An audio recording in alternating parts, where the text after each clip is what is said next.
take 12,472. Chink. Look, I get it. A couple weeks ago, I was in a YouTube video saying I'm not going to chase the trends. You know what? YouTube has been showing me the same dude, Mr. 3D, double 3D printer dude that printed out a widget and sold 12,000 of them last month. And my brain can't wrap around it, right? My brain can't wrap around it because I've got good quality products that I've got 3D printed in my store that sell at a very slow pace. Even though eRank tells me I'm outselling 60% of all Etsy shops, which is super sad. Yikes. But anyway, I thought, fine. You got me, widget man. Now we're just going to get on eRank. We're going to find out what's trending. And then we're going to print out something that maybe, hopefully works in that trending area. And we're going to find out if it's true. So today, we're going to figure out what's trending on eRank. We're going to create a product quickly. We're going to 3D print it. And then I guess I'm going to list it on my Etsy and find out if it sells. First things first, we got to make our way over to eRank to see what's popping, what's trending, what's going on. So we're going to go to Trending Buzz. And then we're going to see what is the most recent. Okay, we can look at yesterday. Let's see what's going on yesterday. And yesterday, number 2 is wall decor. Now that's something we can 3D print. All right, so let's get this started. We're going to jump into Adobe Illustrator, and we are just going to create a blank document. We're going to over here to generate vectors beta. And I have no idea what we're going to do. I don't have a clue. I should have thought of something, I guess, before I decided to start shooting a video. A few moments later. Let's go with a silhouette of a goat, because country folk like goats. My wife has 4 goats. Why? I don't know. They always get under my truck and try to eat my brake lines. I think she got them because she's trying to kill me. Honestly, I think is what it is. All right, so while we wait for this AI to generate, we will take a look here at the goats that got generated. And we'll see if this goat fancy enough for us, or does this goat look like the devil? That's a ram. That's not a goat. Maybe a pygmy goat. I hate when they make goats the wrong way. I don't like that goat, and this goat looks all right. He's just facing the wrong direction, in my opinion. I know that if we were in Photoshop, I'd flip this goat in a second. But I don't know how to do it here in Illustrator. I've not done my homework on Illustrator. I should have. Okay, I know this one. I know this way works, so we're just going to go that route. Not ideal, but it works. We can have a custom goat. You can have a real long back goat or a real short back goat. You know, whatever works for you. All right, so let's get our goat drug out here. I think it's a pretty nice goat. Now, the most important thing is that everything prints in one piece. So if there's anything disconnected, you have to connect it or choose a different goat, whatever. All right, so the next thing we need to add some text, right? Because no one wants just a goat. They want a goat that says something like, I don't know, home. People like home. I like home. Home's great. Go with the easy peasy font everyone loves. And let's jack it up a little bit. And then right now the font's black, so if I put that on a white goat or a black goat, guess what? It'll disappear. So now we're going to take our white text and we're going to put it up on our goat. Then we'll kind of drag it out here to make it fit, make us feel warm and fuzzy about it. There we go. There we go. We have a goat. It says home on it. Now you could have another one. You could do a chicken that says farm or whatever. You get the idea, right? And how long did that take us? Not long. It didn't take us very long at all at the end of the day. So let's go up to File. Let's go to Export. We're going to export as, and we're going to call this one Goat. Shockingly.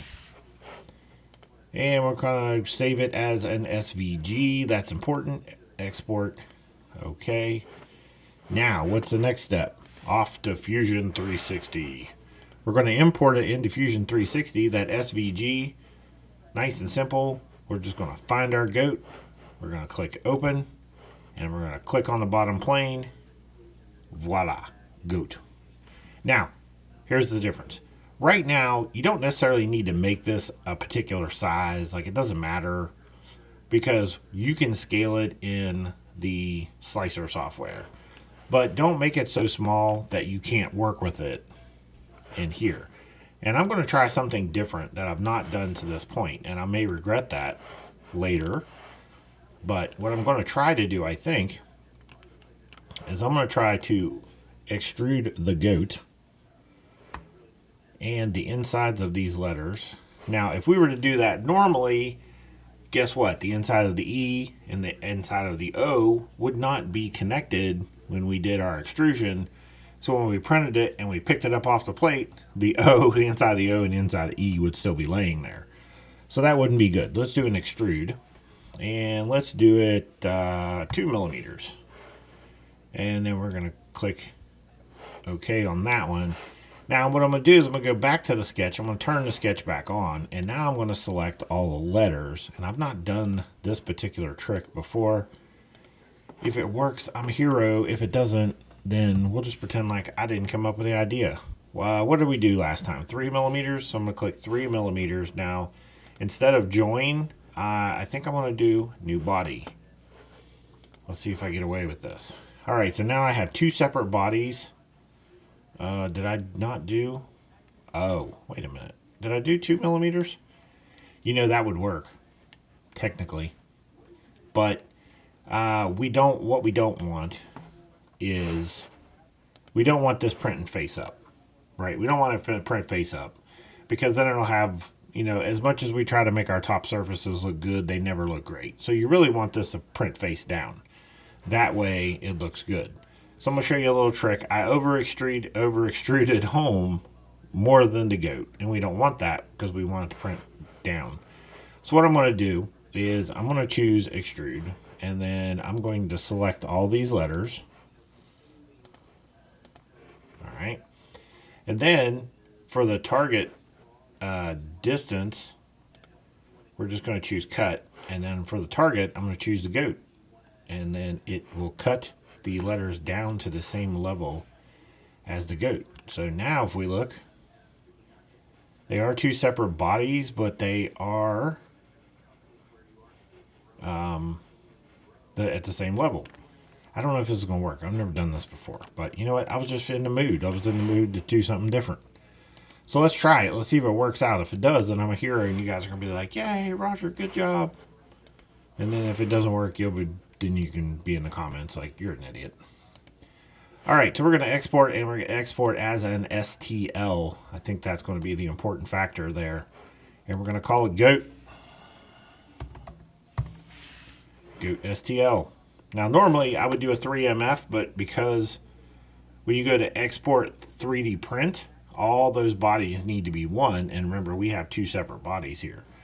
So, like I said, I'm not even sure this is going to work. I might have to reshoot this whole section of video all over again. Very, very possible. Very possible. So let's go to prepare, and we're going to grab goat STL and drop it in here. Now, the goal was, which I don't think it's going to work, but the goal was that we could possibly paint the home goat. I don't think it's going to work. I think we're going to see, we have these lines, but we have no way to paint our goat piece separately. I don't think. You know what I mean? I don't think it's going to work. Oh my. Oh my. Are you not that word. Are you crapping me? All right. Well, that worked out nice. Like, I knew it was going to work. Anyway, you can just say, oh, no, I was just messing with you. Of course it was going to work. All right, so now what do we need to do? Well, now we've got goat with home on it, but it's right side up. If we printed it like this, we'll have all our goofy layer lines all over it. We don't like it. So now we're going to flip Mr. Goat over. And let me orient him in a way that I can. So we're going to flip him like this. Boom. So he prints face down. That way it prints like this. And we'll have the texture of our build plate as the front of our goat. Right? So there we go. And now we need to check our goat, see what size he is. Maybe we want a 6-inch goat. We want to make a nice 6-inch goat for Betty, because she likes goats. Boom, there we go. Now we'll slice her up, take a look at what's going to happen when we hit print. We'll scroll down here. We'll see that on the initial layers, boom, boom, boom, boom, boom, it lays down some white, and then goes, whoops, goes haywire. Let me see if it does any white ever again, or does it just do that initial layer of white?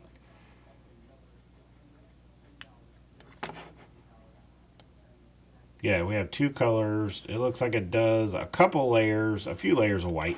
So there's a couple changes. Can we look and see how many color changes we do? Filament change times 3. Okay, not the worst multicolor print I've ever seen in my life. So I may even print this just to see what it turns out like. But anyway, guys, that's it. Nice and simple. As you can see, you can probably apply, yeah, you probably maybe don't want a goat that says home, but you get the idea of what you can do with just Adobe Illustrator, generating, using AI, some silhouettes, and then applying some text to it, something relevant, and then printing it out. And this is something great you can offer. Now, you might have one of those high value items in your Etsy store, but you know, when they go to click on that and they add it to their cart, it's going to say, hey, this seller also has this goat that says home on it. And some lady might be like, no brainer, I'm taking that goat for sure. Puts it in the cart, and now you have 2 sales instead of 1, and you literally had just a few minutes in making it. All right, guys, if you have any questions, any comments, hit me up in the comment section, and I will get back to you as soon as possible. Until then, later.